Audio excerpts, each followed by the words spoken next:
going to just run through two sets of slides.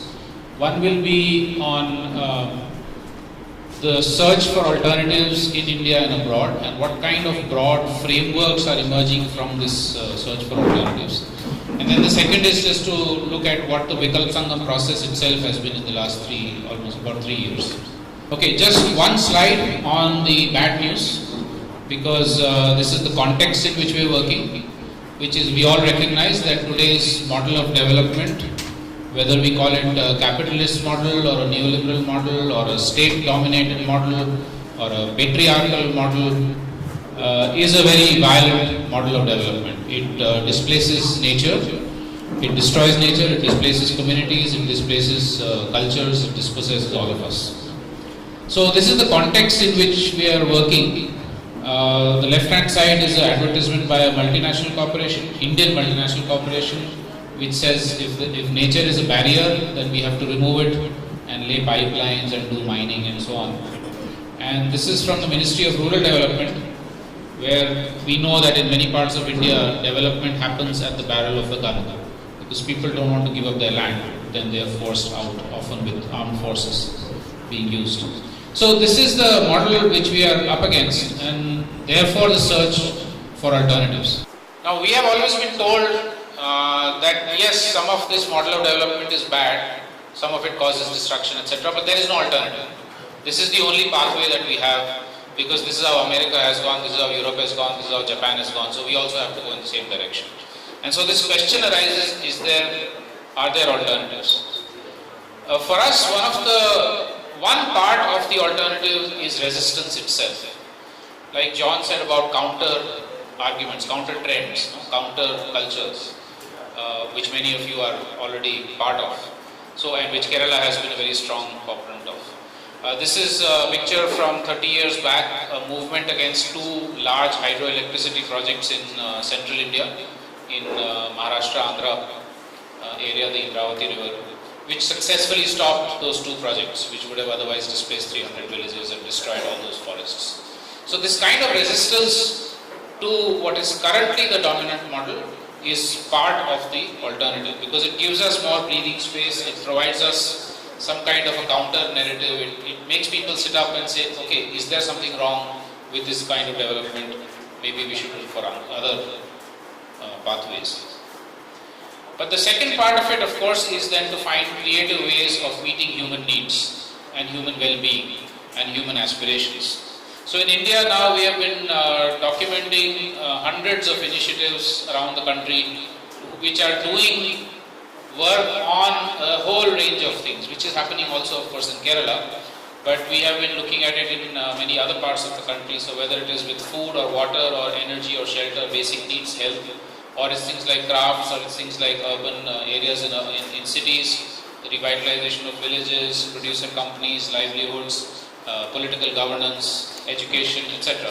So in all these different spheres, we will find examples. We have a publication which we will put out. I think some of you may have picked it up already, but this is a publication called Vikalp Sangam, which has about 60-70 examples. And in fact, this is a part of the posters that you see all around this room.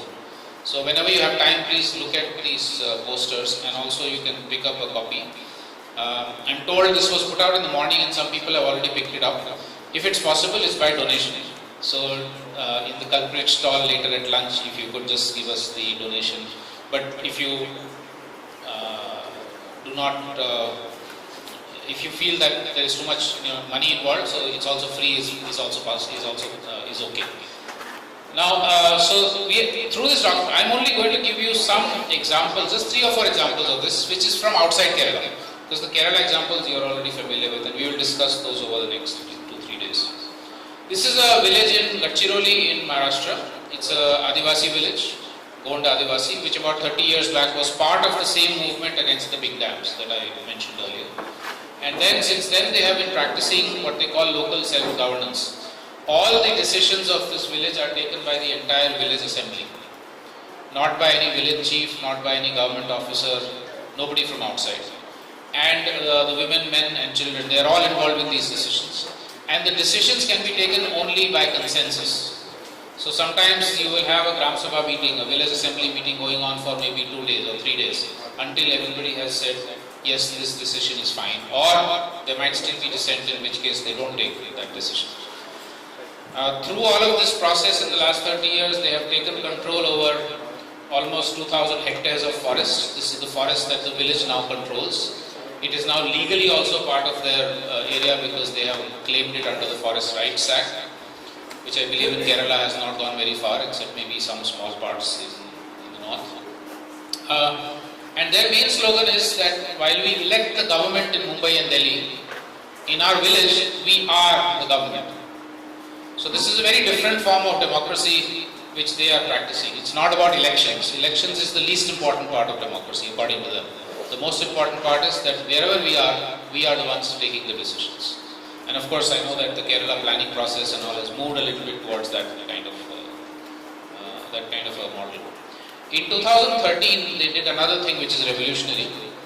They transferred all the agriculture, the private agricultural land of the village into the village commons. So there is no private land in the village anymore. Now this is completely revolutionary because if you look at it across the world, we have moved more and more and more towards privatization, whether it is land or it's forest or it's water or it's knowledge, and they have gone now in the reverse direction.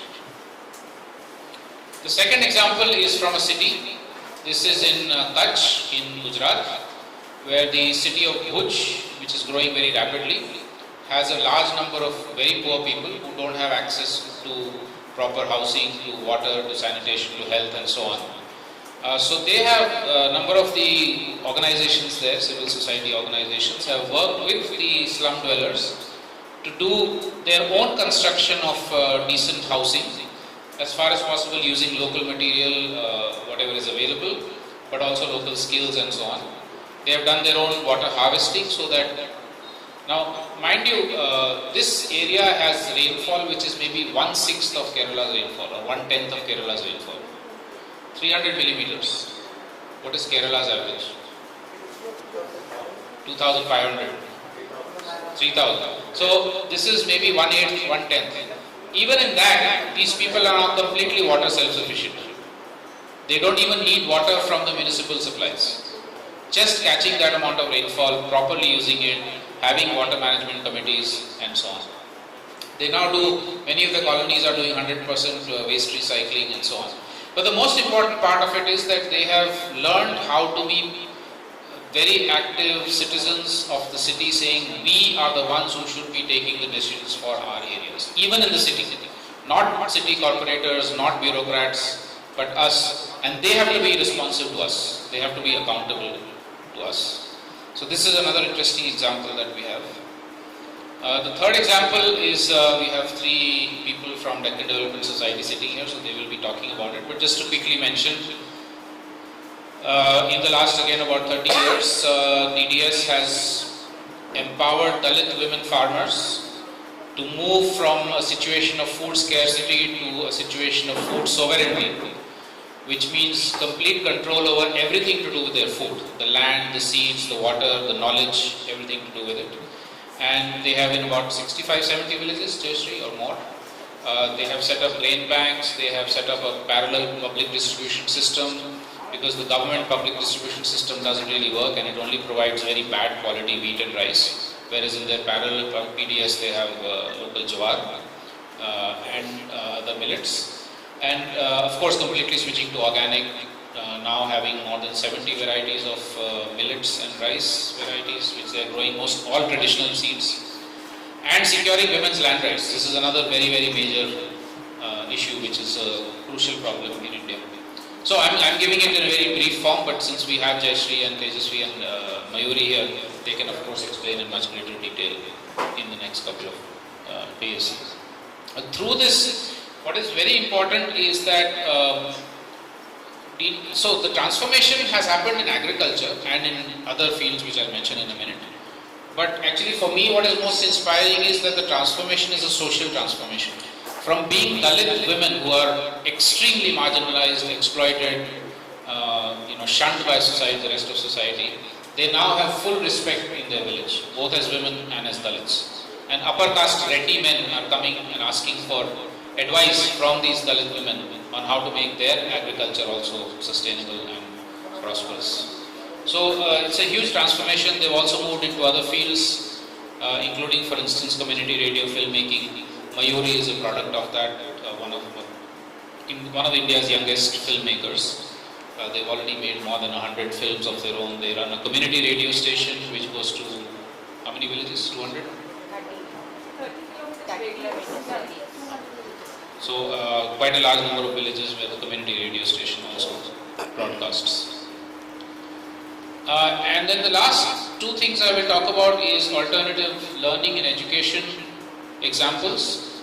I think was it Elizabeth here who said something about alternative education. So these are again examples where local organizations and movements and communities have moved away from the mainstream model of education. Now, one of the biggest problems in an efficient state like Kerala is that because the state has been so efficient, the mainstream model has penetrated everywhere. You have an inefficient state like Bihar or Uttar Pradesh or many other parts of places like the ones mentioned here. Sometimes that's good because it leaves spaces for people to experiment, to have their own alternative forms of education. So it's a bit of a paradox here.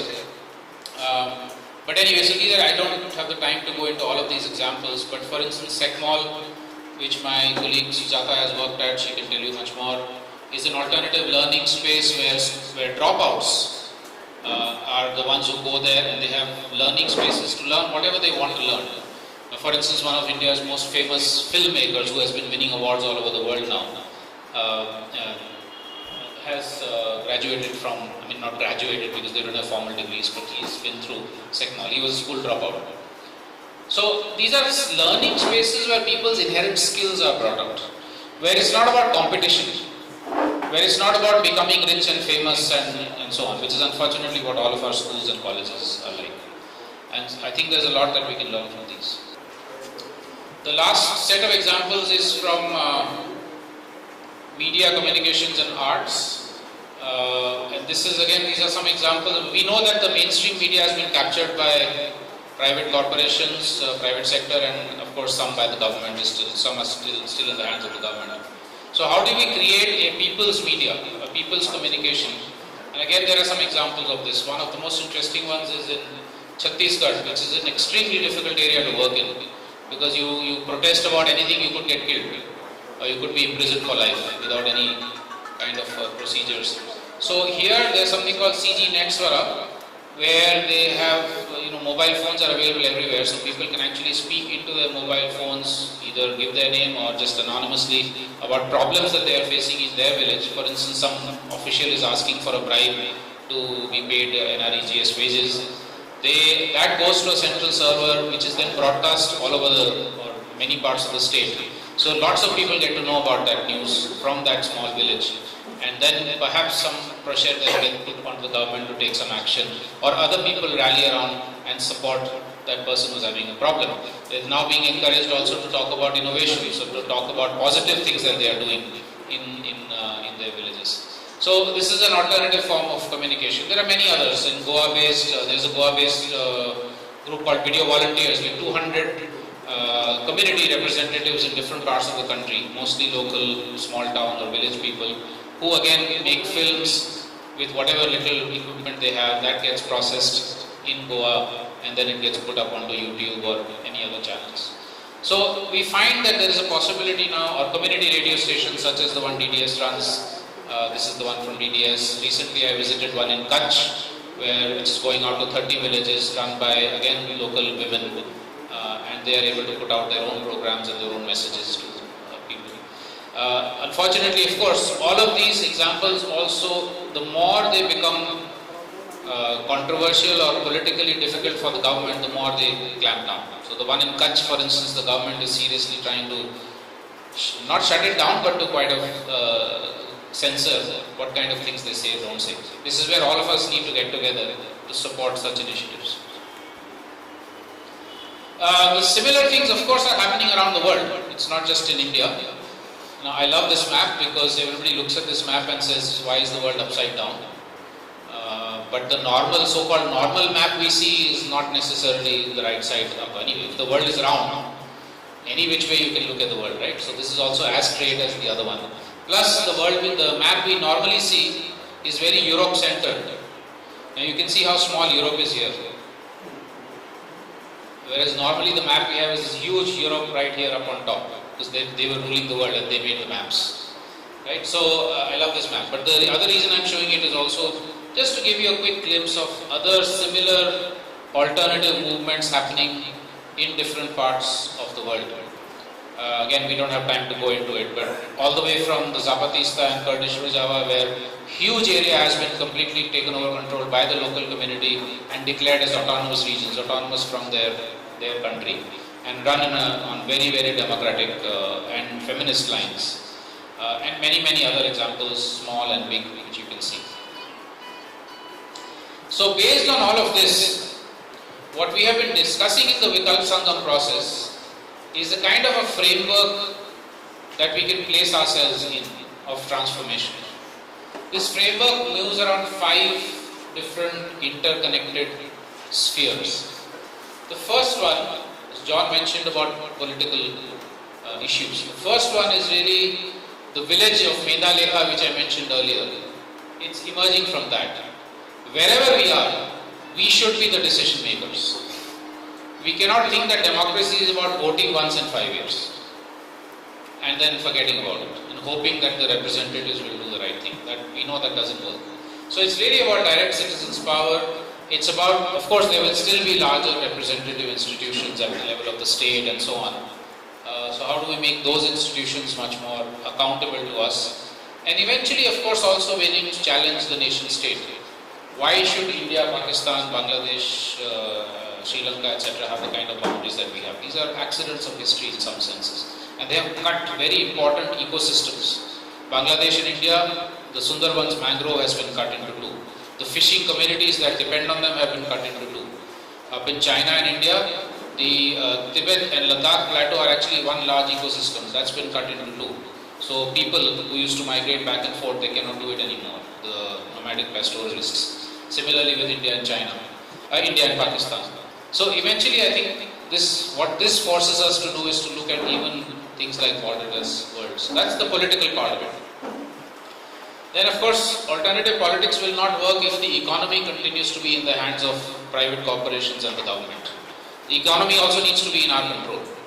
So how do producers, whether it is farmers or craftspersons or workers in a factory, unorganized labor, etc., how do they become powerful enough to be actually able to control what they're producing as a means of production?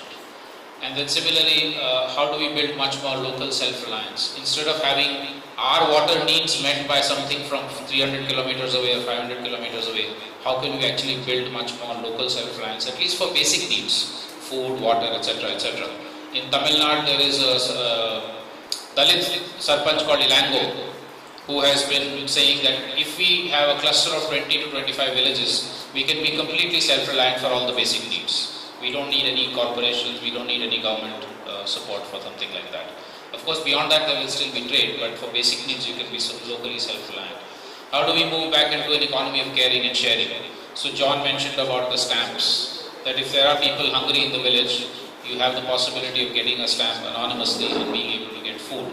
In the DDS, they have grain banks, where if you are a poor family, you don't have enough money to buy grains to sow, you can actually go to the grain bank and get free grain from them. So how do you build an economy which is about not money, but about caring and sharing, and where things are in the commons? Like again the example of Mendalekha, where all the private land has been put back into the village commons. Third aspect, of course, is social justice. We live in a society which is extremely unequal. Men and women, different castes, different classes, age groups, ethnic groups, etc. Across the whole country. I mean, Kerala is no different. I think across the whole country we will find extreme inequalities of various kinds. So how do we actually reduce those and build much more greater social justice, social equity amongst the different sections of society? The fourth one is about diversity of culture and knowledge. Because India is also a society which has incredible amounts of diversity. Recently there was a linguistic survey of India, People's Linguistic Survey of India that was done, And we found 800, they found 800 living languages in India. How many languages in Kerala? Does anybody know? So many. 10, 15, 20, 30. It's part of the People's Linguistic Survey of India. They've also done a volume on Kerala. I don't know, I have not looked at it, so I have no idea how many languages. But it's very interesting work that you see. Now, this diversity of knowledge of language is also important because it hides, it is the embodiment of knowledge. So the same professor who conducted this People's Linguistic Survey, Professor Ganesh Devi, he was telling us that in Himachal Pradesh there are 300 terms for snow. I'm sure in Kerala there are many different terms for rain. 10, 15, 20, I don't know how many, you would know how many terms, different terms there are for rain, different kinds of rain, different seasons of rain, different size of drops, etc., etc. I'm sure. Is that true or not? How many terms for rain in Kerala? Yeah.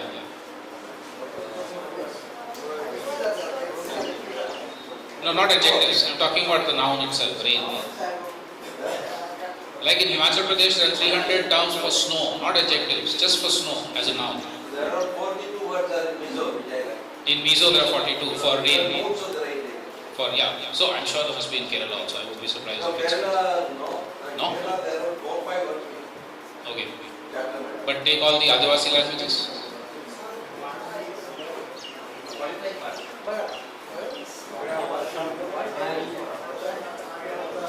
So you already mentioned 3. Okay. So anyway, the point is, the more the diversity, the more the knowledge that is hidden within that diversity, which becomes very, very important. And also, as part of this is not just diversity, but also the fact of having this knowledge and languages and culture in the commons, not privatizing the knowledge, not having intellectual property rights and patents and so on. So that's the fourth part of this these circles. And the fifth circle, of course, is ecology, because without the environment we will all be dead.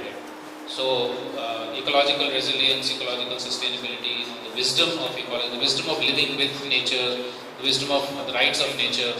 Just 2 weeks back, the Uttarakhand High Court has passed an order saying that the Ganga and the Yamuna and the entire stretch of the Himalaya from where the Ganga and Yamuna originate, including all the tributaries, the glaciers, etc., it has a right to life, irrespective of what its uses for human beings. They have an intrinsic right to life.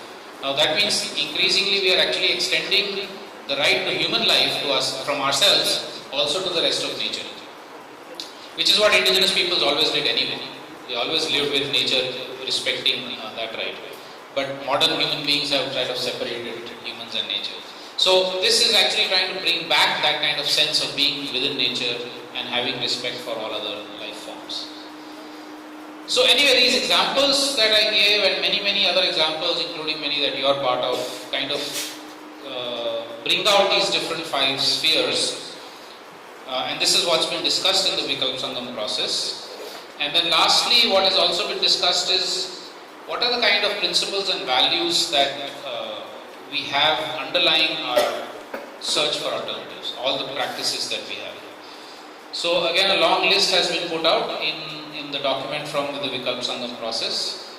I'm just putting out a small set here. So as opposed to the capitalist, neoliberal, state-dominated, patriarchal society, these are the alternative values that are coming out of the different examples that we have around the country. Whether it again is about diversity, it's about cooperation rather than competition. It's about not just rights but also responsibilities for other people's rights. It's about the dignity of labor, because why should intellectual or mental work be given higher status than physical labor? Why not the same? It's about happiness being not bigger and bigger and bigger houses and more gadgets, but really about better social relationships. Having to be able to meet people like this and learn from each other and have happiness together and be happy together, etc. Or just be out in nature and be happy. So I'm not again describing all of these. We will discuss some of this on the third day when we discuss the Vikalp Sangam note. But these are the kind of values and principles that have emerged from ground level initiatives around the world. So now one big problem is that there are all these hundreds or thousands of such initiatives around the world and in India, but we don't often get together. And we don't often get together, especially across sectors. So people who are working on agriculture, they get together. People who are working on gender or women's rights issues get together. People who are working on health will get together. But people working on health and gender don't speak so much to each other. People working on agriculture and health don't speak so much to each other, which is very strange because after all, finally what we eat is what is going to affect our health. And if there are pesticides in the food, then it's going to affect the health. But people who work on organic farming don't necessarily work with health workers. Somebody here is working on preventive health. So, preventive health is all about having safer food. So, the idea of Vikalp Sangam is that across all these different sectors, how can there be better dialogue, or like John said, multi-log? Better possibilities of sharing from each other, of learning from each other, or also of challenging each other. Like part of the Sangam process is that, yes, you have worked very well on forest conservation, and I have worked very well on, say, gender equality. I can challenge you, say that why is that in your forest conservation it's still only the men who are taking the decisions. One of the questions we asked yesterday was how many women are going to be part of the Sangam process. I'm happy to see, it's a pretty relatively equal ratio here. But sometimes you get these meetings where it's mostly men, and alternative meetings where it's mostly men. So I think the ability to even challenge each other but on a constructive basis and then build collaborations. That let's work together to see how we can expand our activity, do more things together. I can learn from you, you can learn from me. So that's the idea of the Vikalp Sangam process. We have had about 8 or 9 Vikalp Sangam so far. The first one was for Andhra Pradesh and Telangana.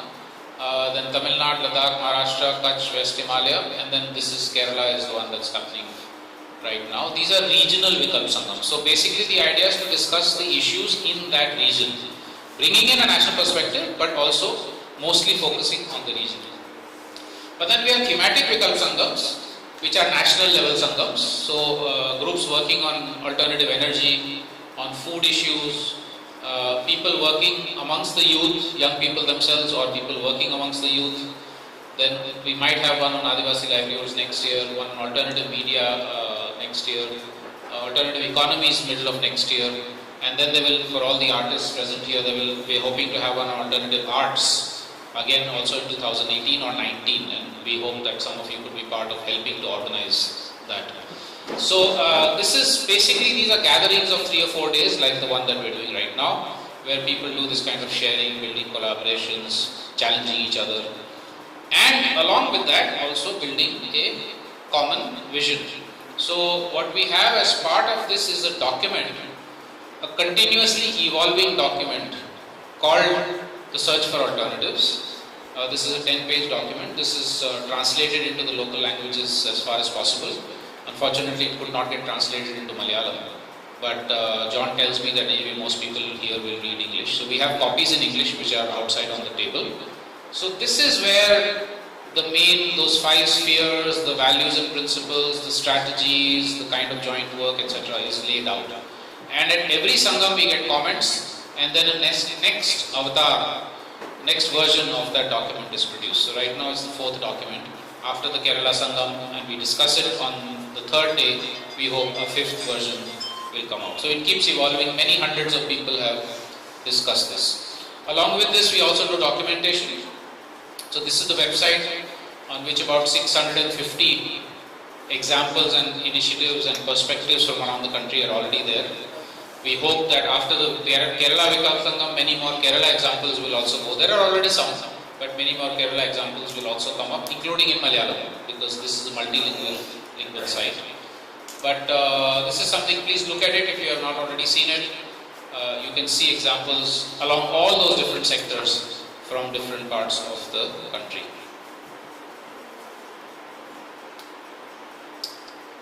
So that's it. That's the website again. This was just a very brief introduction to the Vikalp Sangam process and the framework of alternatives. And we hope that we can continue discussing this over the next couple of days. On day 3, I think we have 2 hours or 3 hours dedicated to discussing the Vikalp Sangam framework. So your experiences from Kerala will be very important to feed into that national level framework so that it keeps evolving and eventually then kind of reflects the diversity and the perspectives from all over, all the parts of the country. Thank you very much.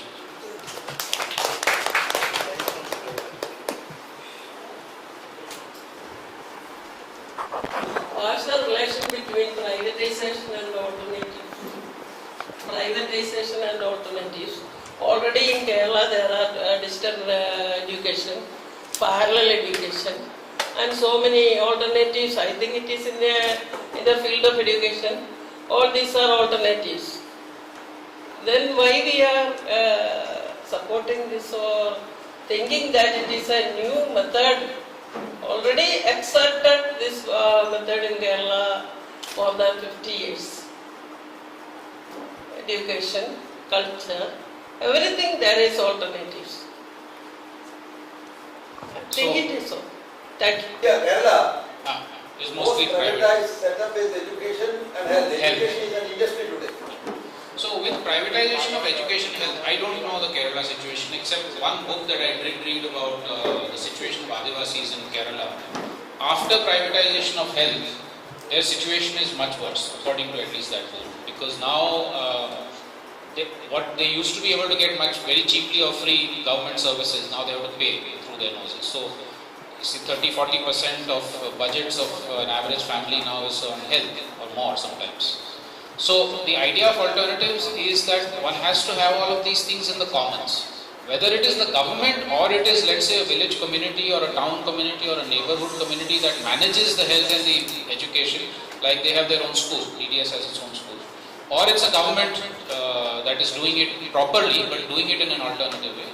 That's a separate discussion. But throwing it into the private sector is not a solution at all, because always then the poor people are going to get left out and it becomes a matter of profits rather than actually doing service. Excellent idea, but then it will take time, right?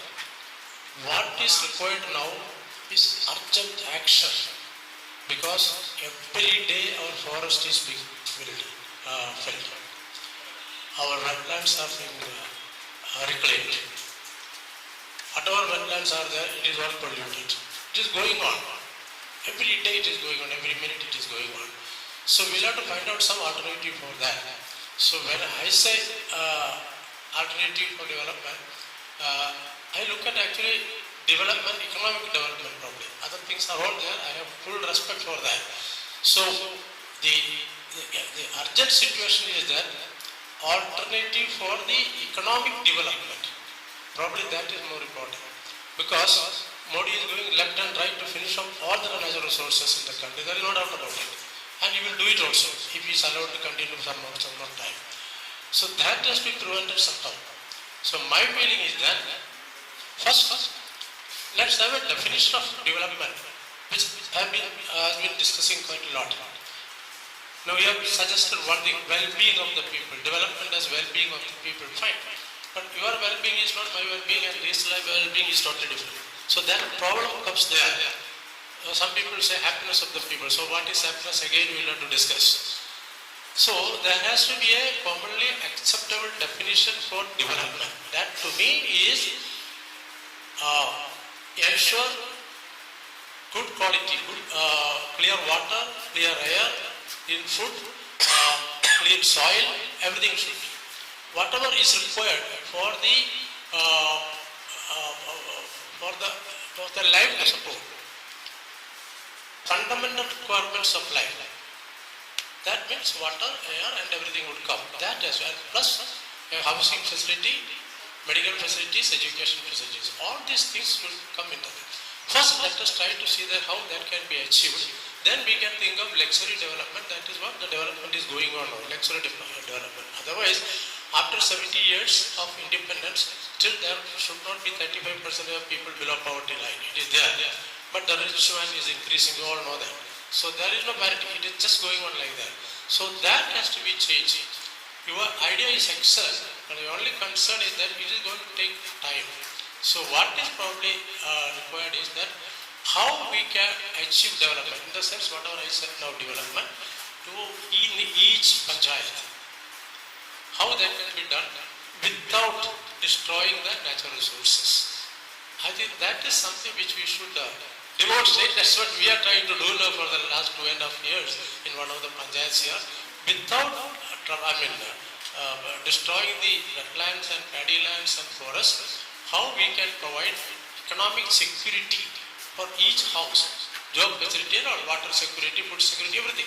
How that can be provided. I think that should be the agenda number one. All other things are required. I don't say no, but this has to be, we cannot wait for it. We can't wait. We have to do it immediately. This is my feeling.